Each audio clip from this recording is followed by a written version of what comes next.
Hello, good afternoon বন্ধুরা। আজকে শুভ মকর সংক্রান্তি, সবাইকে আমি শুভেচ্ছা জানিয়ে আজকে একটা রান্না শেয়ার করছি। এখানে হচ্ছে আলু ফুলকপির সর্ষে পোস্ত। আলু আর ফুলকপিগুলো দেখো আমি ছোটো ছোটো করে কেটে নিয়েছি। আলুগুলো একটু পাতলা ছোটো করে, আর ফুলকপিগুলো শুধু ফুলটা নিয়েছি, ডাঁটগুলো ফেলে দিয়েছি। তারপরে এই কড়াইয়ের মধ্যে সর্ষে তেল গরম করে কালো জিরে ফোড়ন দিয়েছি। কালো জিরে যখন ভালো মতো ভাজা হয়ে যাবে, ভাজার গন্ধ বেরিয়ে যাবে, তখন আমি একটা শুকনো লঙ্কা দিয়েছি। শুকনো লঙ্কাটাও যখন ভালো মতো ভাজা হয়ে যাবে, তখন আমি আলু ফুলকপিগুলো যে কেটে ধুয়ে রেখেছিলাম সেইগুলো সব ছেড়ে দিলাম।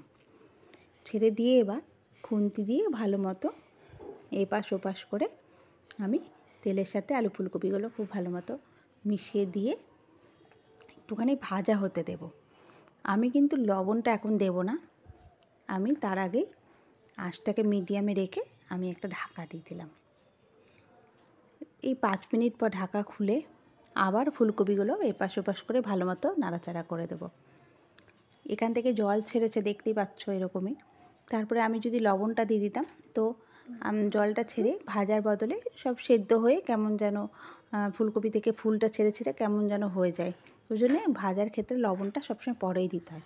তারপরে এখানে আমি পরিমাণ মতো হলুদ আর স্বাদ মতো নুন দিয়ে আবার নুন হলুদের সাথে ফুলকপি আলুটা ভালো মতো এখানে মিশিয়ে নিচ্ছি। এইদিকে চলো আমি মশলাটা তৈরি করে নিই। এখানে 1.5 চামচ মতো আমি সর্ষে দিয়েছি, সাদা সর্ষে, চাইলে তোমরা কালো সর্ষেটাও দিতে পারো। আর 2 চামচ মতো পোস্ত দিয়েছি। দিয়ে আমি প্রথমে একটা শুকনো পেস্ট করে নেব মিক্সিতে।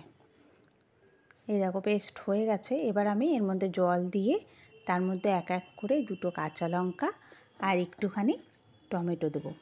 আগেই আমি টমেটোটা দিয়ে দিলাম এর মধ্যে। আমি আর ফুলকপির মধ্যে টমেটো দিইনি, এক্সট্রা করে পেস্টের মধ্যে দিয়ে সব একসাথে ভালো মতো একটা মিহি পেস্ট করে নিয়েছি।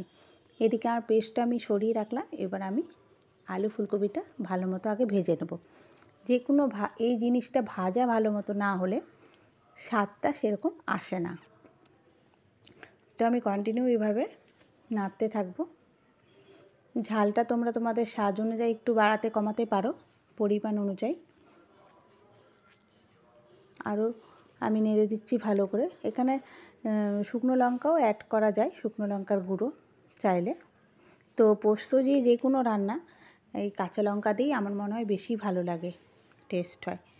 তো তারপরে আমি দেখো আলু ফুলকপিগুলো যখন আমার ভাজা হয়ে গেছে ভালো মতো, তখন আমি মশলার যে পেস্টটা ছিল সর্ষে আর পোস্ত সেটা দিয়ে দিলাম। দিয়ে এবার কিছুক্ষণ আঁচটা মিডিয়ামে রেখে এভাবে হতে দেবো, যাতে পোস্ত আর সর্ষের কাঁচা গন্ধটা চলে যায়। আর চারিদিক থেকে পোস্ত আর সর্ষেটা ভালো মতো ভাজা হয়ে চারিদিক থেকে যখন তেলটা বেরোবে, তখন আমার রান্নাটা হয়ে যাবে। তো আমি এভাবে একটু একটু করে মাঝে মাঝে নেড়ে দিচ্ছি যাতে তলে না ধরে যায়।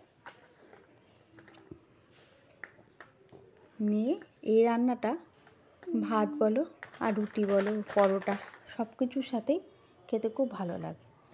দেখো আমার হয়ে গেছে, সম্পূর্ণ জলটা শুকিয়ে গেছে, ভাজা হয়ে গেছে পোস্ত সর্ষে। তখন আমি উপর থেকে কাঁচা তেল দিয়েছি। আর প্রতিদিনের মতোই তোমাদেরকে একটুখানি বাটিতে তুলে দেখাই কেমন হয়েছে রান্নাটা, তাহলে তোমরা বুঝতে পারবে। তো কেমন হয়েছে বন্ধুরা, ভালো লাগলে লাইক, শেয়ার, কমেন্ট, আর অবশ্যই আমার চ্যানেলকে প্লিজ সাবস্ক্রাইব করে আমার পাশে থেকো আর ফলো করে দিও। তা আজ তবে আসি, টাটা।